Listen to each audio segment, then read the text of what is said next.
In this video, we are going to show you how to do custom calculations in your Formstack Forms using the date field. If you haven't watched our custom calculations video already, be sure you go back and watch that, because we are going to start there and take it up a notch so that when people submit a date in their form, we can then grab those values, use it in our logic, and then do a custom calculation based on that logic. So with that, let's dive in. All right, so here I am inside of my form that we used in our last video about custom calculations. Because we're using date, the first thing I want to do is make sure that I have a date field in my form. So I'm going to grab a date, time, and for this one, I don't actually need time, so I'm just going to pull the time off, and now we've got our date. The format is month, day, year. You can change that to whatever you want.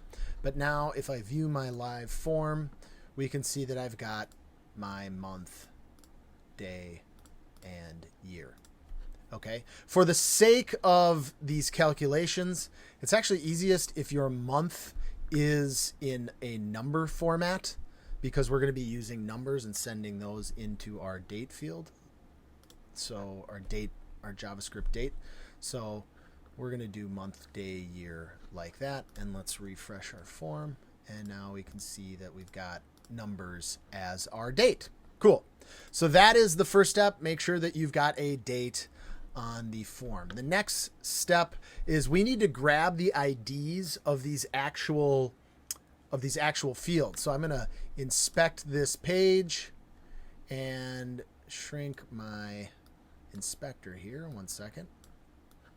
So I've got my inspector window. I need to find this field. So as you can see, I've highlighted my select field, and it's got an ID that says field, a number, and then a capital M standing for month. And then my day is that same field number with a capital D. And then my year is that same field number, capital Y. So what I'm going to do is I'm going to grab that, and I'm going to grab that ID. Now when I come back over into my embed code, which should look familiar from our previous video, I'm going to launch my pop-out editor. And now what I'm going to do is I like saving those field IDs so that I can use them later. So let's call this, I'll just add another variable. We're going to call this date month field. And that ID is the one I just grabbed. Now what's nice is, as you saw, I can also create the date day field and then just change that to a D, and then a date year field and change that to a Y. So I've got my three field IDs all identified in my JavaScript here. So now when I'm calling this function, what I need to do is I need to grab those values, and then I need to do a little manipulation, but then I'm going to pass them into a JavaScript date. So I'm going to create a new variable. It's going to be a new date. So I'm going to create a new variable, and let's call this date month. And I'm just going to grab this code here. I'm going to get the element by ID, and I want to get the value. So now I've got my date month field. Paste that in here. So I've got date month equals document get element by ID date month field. Make that a comma. And now I can basically redo that 3 times. So this would be date day and date year.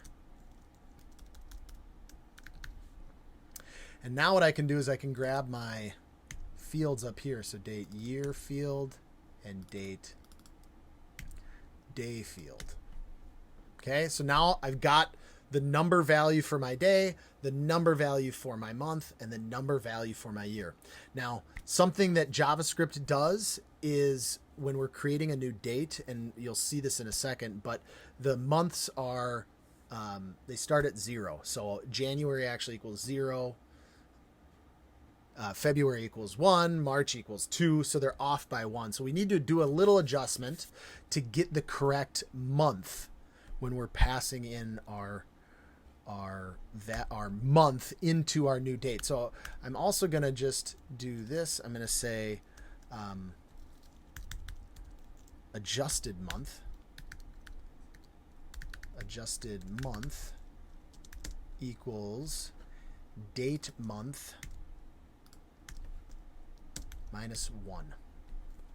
So now when I go and I get my value, if it's October, my date month is actually going to equal 10. So I'm going to grab a 10, but now I actually need to pass a different value into my JavaScript date. So I'm going to say, the last thing I'm going to do is I'm going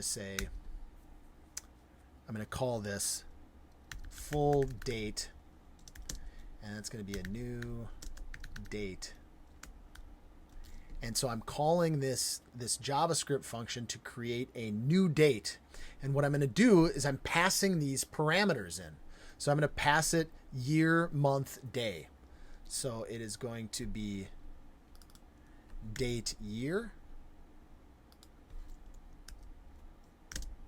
And then I'm going to pass it my adjusted month. And then I'm going to pass it my adjusted day, or my day, excuse me, not my adjusted day. Okay, so now full date is going to be created, and it's going to be a variable that is based upon whatever these people have, whatever my users have submitted. So now I will be able to then do comparisons on the full date. So let's just console this out. Let's do a console.log. And let's do full date. I can also console out any of these other values, but let's just see how that goes first. So I'm going to save that. Let's refresh my form. And then I want to make one of these required so that it won't actually submit. Let's do this, make that required. Okay. So now I'm not going to fill in this ticket, but it's going to, I can check my value. So let's say it's July 19th. Let me get my inspect window up again, and I want my console.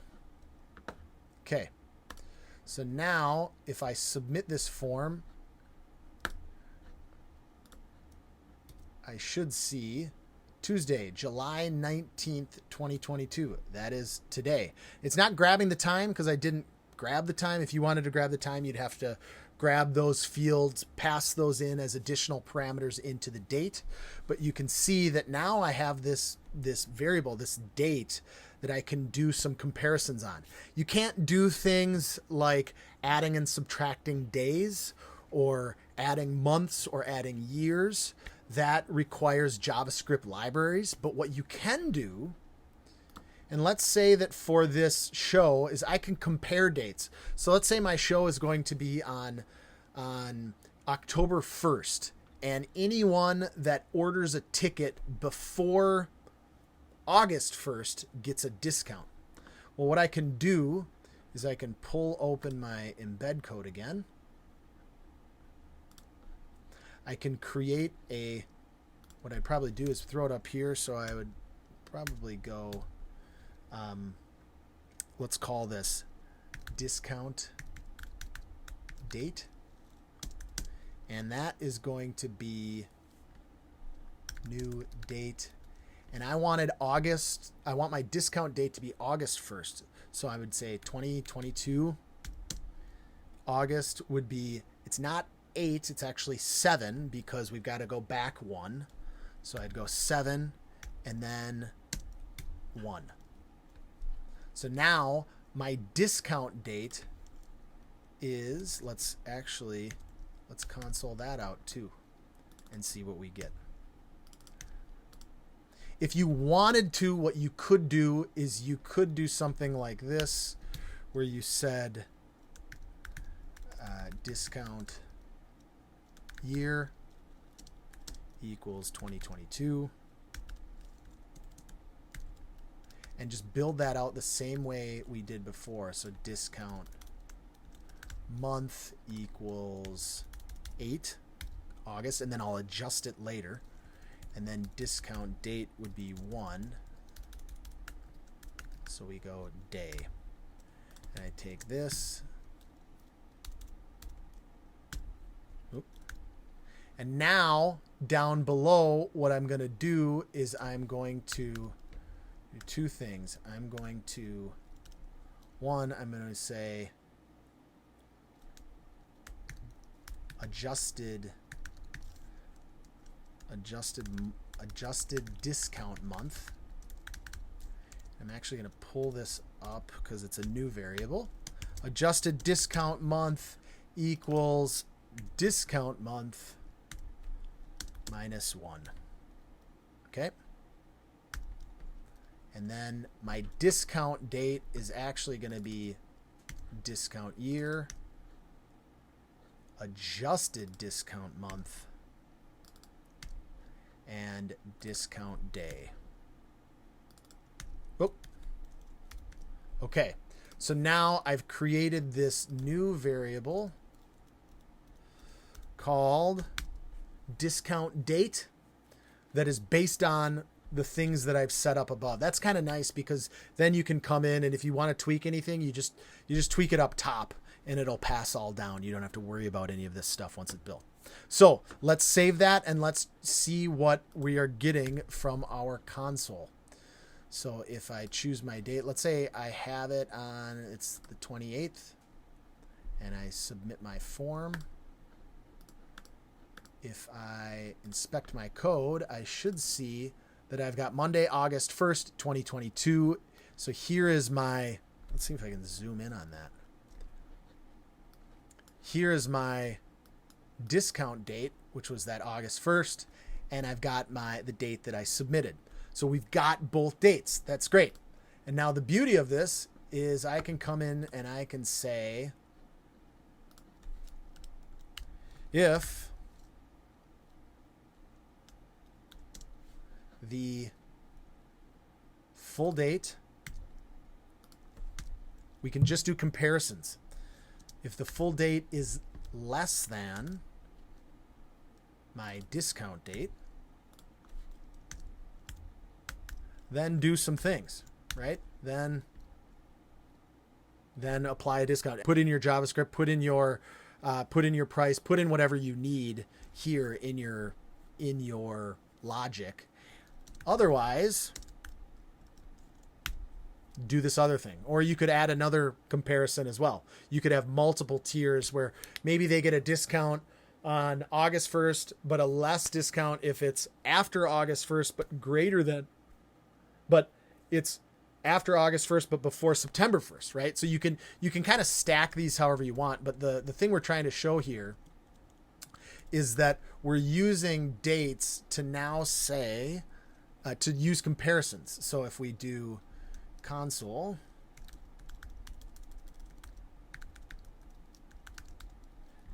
date,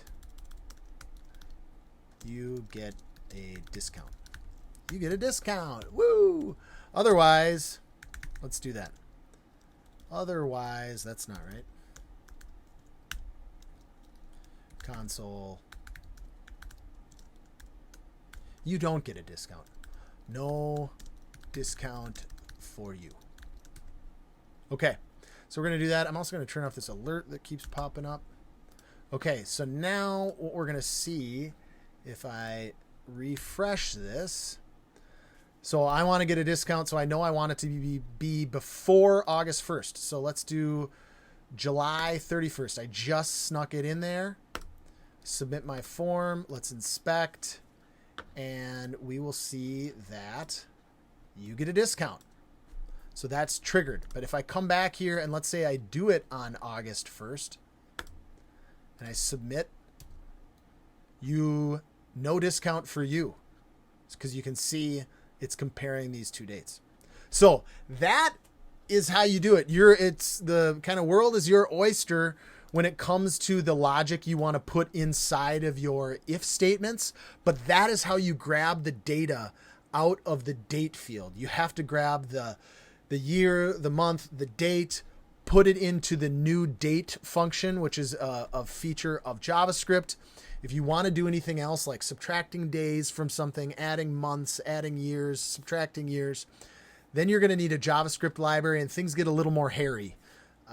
But if you want to do comparisons, you can do that all day long with just the JavaScript date.